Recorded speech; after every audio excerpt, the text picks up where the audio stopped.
2016년 3월 30일 작은마을교회 새벽말씀 묵상을 시작하겠습니다.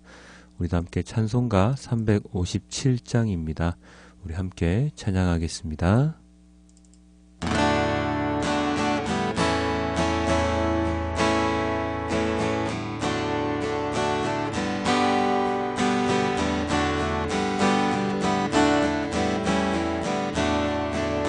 주 믿는 사람 일어나 다 힘을 합하여 이 세상 모든 마귀를 다쳐서 멸하세. 저 앞에 오는 적군을 다 싸워 이겨라. 주 예수 믿는 힘으로 온 세상 이기네. 믿음이 이기네. 믿음이 이기네. 주 예수를 믿음이 온 세상 이기네. 온 인류 마귀 괴홀로 큰 죄에 빠지니 진리로 띠를 띠고서 늘 기도 드리세. 참 믿고 의지하면서 겁 없이 나갈 때 주 예수 믿는 힘으로 온 세상 이기네. 믿음이 이기네. 믿음이 이기네.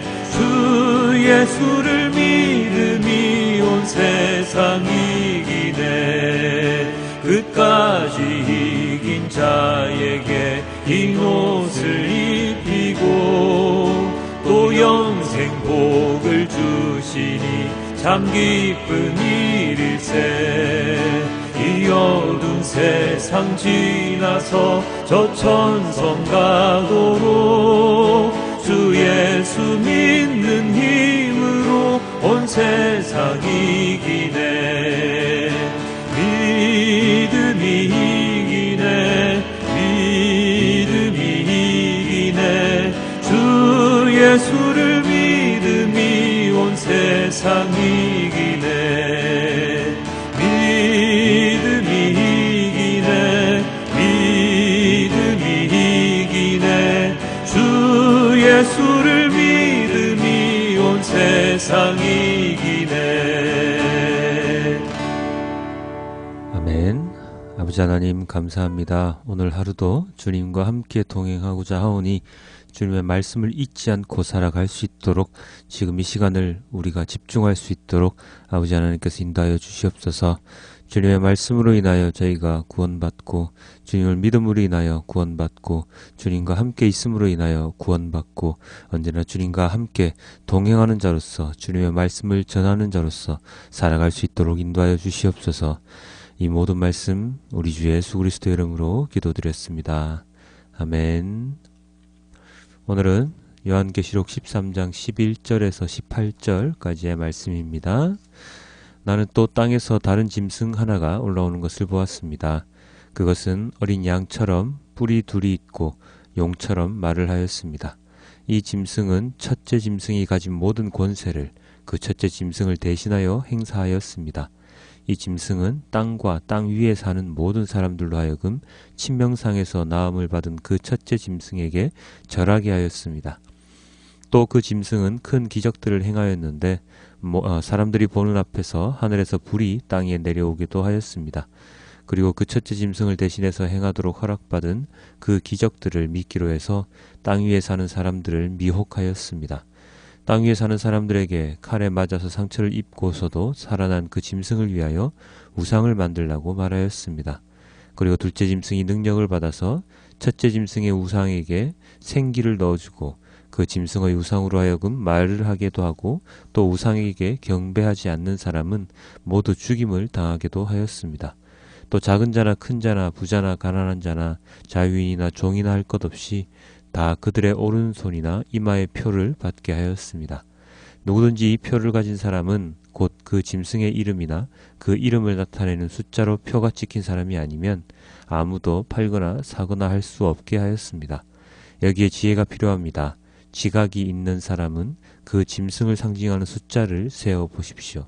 그 수는 어떤 사람을 가리키는데 그 수는 666입니다. 아멘. 어제에 이어서 오늘 또 다른 짐승이 나타나는 환상을 봅니다. 어제는 바다에서 나오는 짐승이었다면 오늘은 땅에서 나오는 짐승입니다. 이 짐승은 어제 짐승보다는 조금 약해 보입니다. 모습도 어린 양과 비슷하고 뿔도 10개, 7개가 아닌 2개입니다. 입을 열어서 말을 하는데 용처럼 말을 한다고 합니다. 왠지 모르게 짝퉁 같은 느낌이 들지 않습니까? 어제 봤던 그 짐승의 짝퉁 같고 그리고 어린 양의 모습과 비슷하다는 말 속에서 예수 그리스도를 상징하는 그 어린 양의 짝퉁 같다는 생각도 해봅니다. 이 짐승이 어제 그 짐승에게서 권세를 물려받습니다. 짝퉁 맞죠? 그리고 이런저런 기적도 행합니다. 불도 내리고 우상의 생기도 불어넣습니다. 이걸 보니 짝퉁이 확실합니다. 이리 보고 저리 보아도 짝퉁인데요. 안타까운 것은 이 짝퉁의 행동에 사람들이 반응을 한다는 것이지요. 우상을 섬기라는 말에 복종합니다. 어떻게 하지요?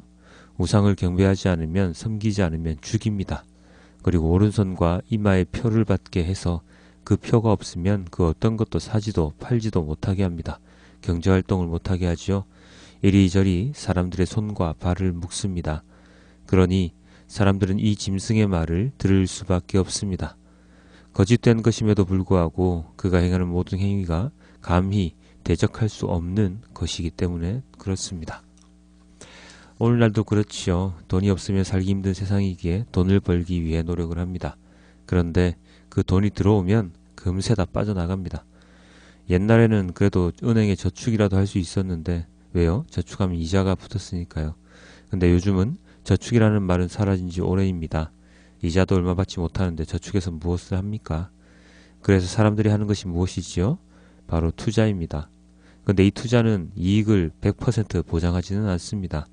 운 좋게 투자해서 돈을 버는 사람이 있기는 하지만 많은 사람들이 돈을 날리기가 쉽습니다. 돈이 있는 사람은 돈을 벌기 좋은 세상이지만 돈이 없는 사람은 이리저리 힘든 세상이지요. 그럼에도 불구하고 사람들은 그 돈에 얽매여 살아갑니다. 여유를 즐기기 위해 외식이라도 한 번은 해야 되니까 남들에게 자랑하기 위해서 돈을 법니다. 그런데 그 돈은 우리 수중에만 머물러 있지는 않습니다. 그래서 또 돈을 법니다. 돌고 도는 세상에서 돌고 도는 그러한 인생을 살고 있습니다. 정신을 차릴 수가 없습니다. 마찬가지입니다. 건강에도 많은 문제들이 생겨납니다. 예전 같으면 그냥 지나쳤을 것 같은 질병들이 요새는 큰 질병이 됩니다. 그래서 건강에 바짝 신경을 쓰지 않으면 건강하게 살 수 없습니다. 사람들의 최대 소망이 건강하게 오래 사는 것이지 않습니까? 건강하게 오래 살려면 스트레스 안 받고 운동 많이 하고 좋은 공기 많이 마시고 해야 되는데 요즘은 스트레스도 많이 받지요. 운동할 시간도 별로 없지요. 그리고 오염된 세상에서 살고 있으니 건강이 좋아질 리가 없습니다. 세상은 엄청나게 발전을 해서 알파고 같은 인공지능 기계까지 개발되는 세상인데 왜 이렇게 삶은 예전보다 못할까요? 우리가 쫓는 것이 무엇인지를 우리는 잘 파악해야 합니다.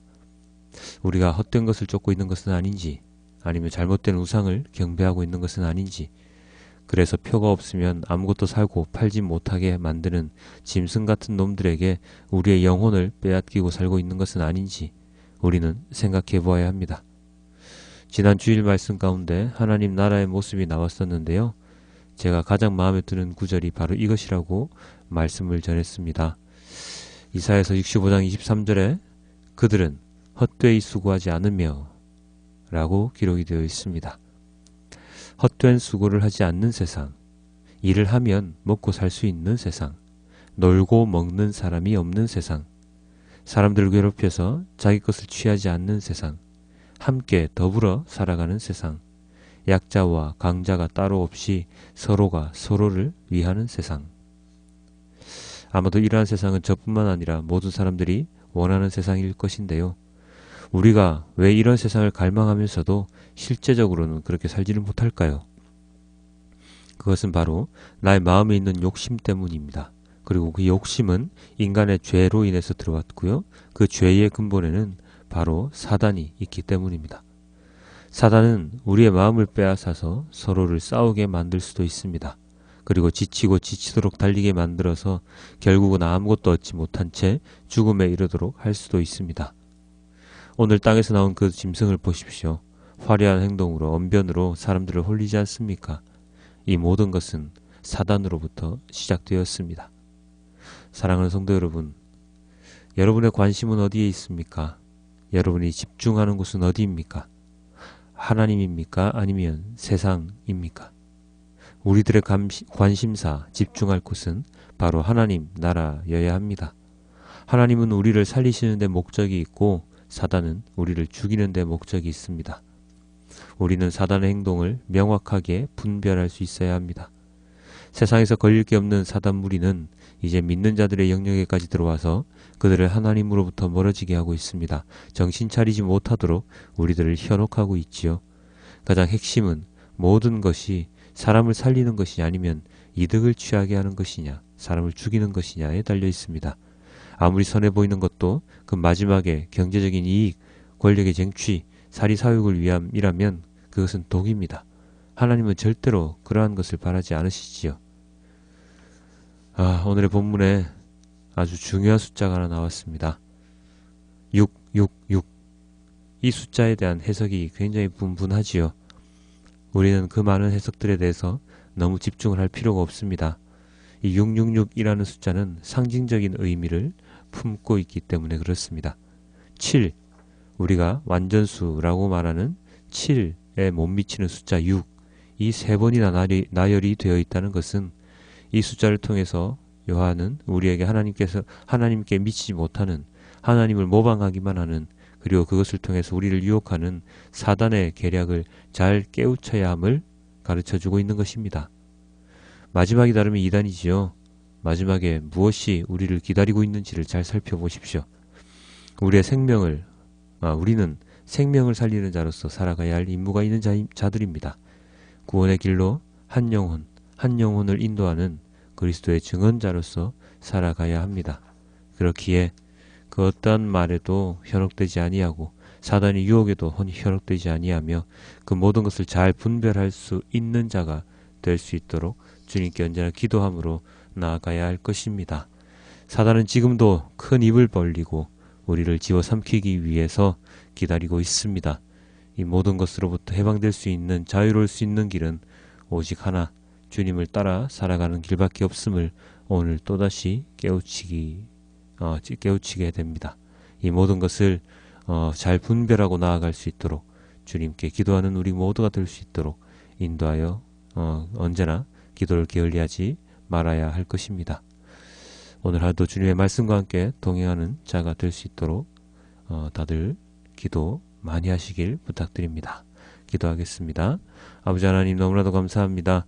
오늘도 주님의 말씀을 들었습니다. 주님의 말씀을 마음속에 새깁니다. 주님의 말씀을 깨달아 알게 됩니다. 아버지 하나님, 주님께서 저에게 주신 말씀을 제대로 잘 이해할 수 있도록 하시고 제대로 잘 삶에 적용할 수 있도록 하여 주시고 사단의 말과 그리고 주님의 말씀을 잘 분별할 수 있는 자가 될 수 있도록 도와주시옵소서. 그리하여 사람을 죽이는 자가 아닌, 개인의 이익을 취하고 그리고 다른 사람들의 것들을 착취하는 자가 아닌, 나의 것을 나누고 주님의 말씀을 전하고 그리고 그들 또한 구원의 길로 인도할 수 있는 그러한 선한 온전한 그리스도인으로서 하루하루를 살아갈 수 있도록 인도하여 주시옵소서. 세상은 여전히 우리를 힘들게도 하고 즐겁게도 합니다. 그러나 그 모든 것에 흔들리지 아니하고 오직 주님의 말씀에만 집중하며 나아가는 우리 모두가 될 수 있도록 인도하여 주시옵소서. 이 모든 말씀 우리 주 예수 그리스도 이름으로 기도드렸습니다. 아멘.